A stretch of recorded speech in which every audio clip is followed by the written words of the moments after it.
காவிரி விவகாரம், மேகதாட்டு அணை குறித்து விவாதிக்க கர்நாடக முதல்வர் டி.கே. சிவக்குமார் தலைமையில் இன்று அனைத்துக் கட்சி கூட்டம் நடைபெறுகிறது. பெங்களூருவில் உள்ள முதல்வரின் அதிகாரப்பூர்வ இல்லத்தில் நடைபெறும் இந்த கூட்டத்தில் காவிரி நீர் மேலாண்மை ஆணையத்தின் உத்தரவு, கர்நாடகத்தின் அடுத்த கட்ட நடவடிக்கைகள் குறித்து முன்னாள் முதல்வர்கள், அமைச்சர்கள் உட்பட மக்கள் பிரதிநிதிகளோடு விரிவாக ஆலோசிக்கப்பட உள்ளது.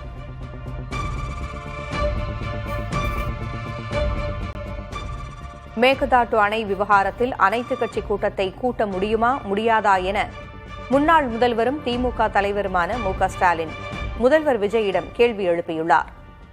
கர்நாடகத்துடன் பேச்சுவார்த்தை நடத்துவது பயனளிக்காது என்ற எச்சரிக்கையை மீறி செயல்பட்ட தமிழக முதல்வர் விஜய் தற்போது தனிமைப்பட்டு நிற்பதாக அவர் விமர்சித்துள்ளார். சட்ட ரீதியாக மட்டுமே போராட வேண்டும் என்ற கடந்த கால படிப்பினையை புறக்கணித்துவிட்டு கர்நாடகத்திற்கு தூது அனுப்பியதாக முதல்வரை சாடியுள்ளார்.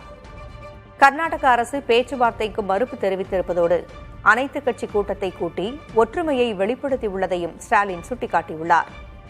எனவே இனியேனும் காவிரி பிரச்சினையில் உரிய ஆலோசனைகளோடு அரசு செயல்பட வேண்டும் என்றும் மு.க.ஸ்டாலின் வலியுறுத்தியுள்ளார்.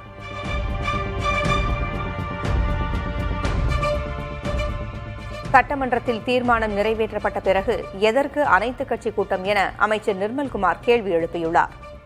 மதுரையில் செய்தியாளர்களிடம் பேசிய அவர், காவிரி விவகாரத்தில் சுமூகமாக தீர்வு காணக்கூடாது என செயல்படுபவர்களை வைத்து அனைத்துக் கட்சி கூட்டத்தை கூட்ட முடியாது என தெரிவித்தார்.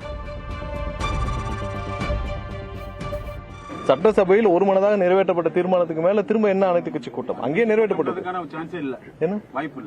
இல்ல, ஒருமனதாக ஒரே குரலாக இருந்தால் பரவாயில்லை. இவர்களுடைய எண்ணம் எதுவோ, இன்னைக்கு தமிழக அரசு, முதல்வர் அண்ணன் விஜய் அவர்கள் எந்த வகையிலும் சுமூக தீர்வு கொண்டு வரக்கூடாது என்ற எண்ணத்தில் செயல்படும் இவர்களை வச்சு நீங்கள் அனைத்து கட்சி கூட்டம் கூட்ட முடியாது.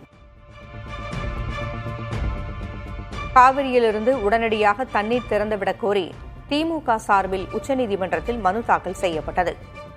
கர்நாடக அரசு வினாடிக்கு 3500 கன அடி நீர் திறக்க வேண்டும் என்ற காவிரி நீர் மேலாண்மை ஆணையத்தின் உத்தரவை நடைமுறைப்படுத்த தவறியதால் டெல்டா மாவட்ட விவசாயிகள் கடுமையாக பாதிக்கப்பட்டிருப்பதாக அந்த மனுவில் தெரிவிக்கப்பட்டுள்ளது.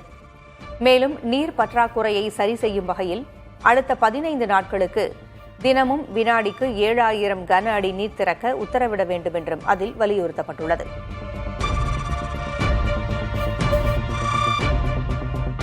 காவிரி விவகாரத்தில் அனைத்துக் கட்சி கூட்டத்தை கூட்டுவது அவசியம் என விசிக தலைவர் திருமாவளவன் கூறியுள்ளார்.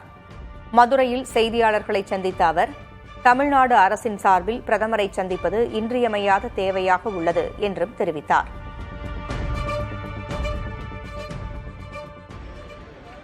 இந்திய பிரதமரை தமிழ்நாடு அரசின் சார்பில் சந்திக்க வேண்டியது மிக மிக இன்றியமையாத ஒரு தேவையாக இருக்கிறது.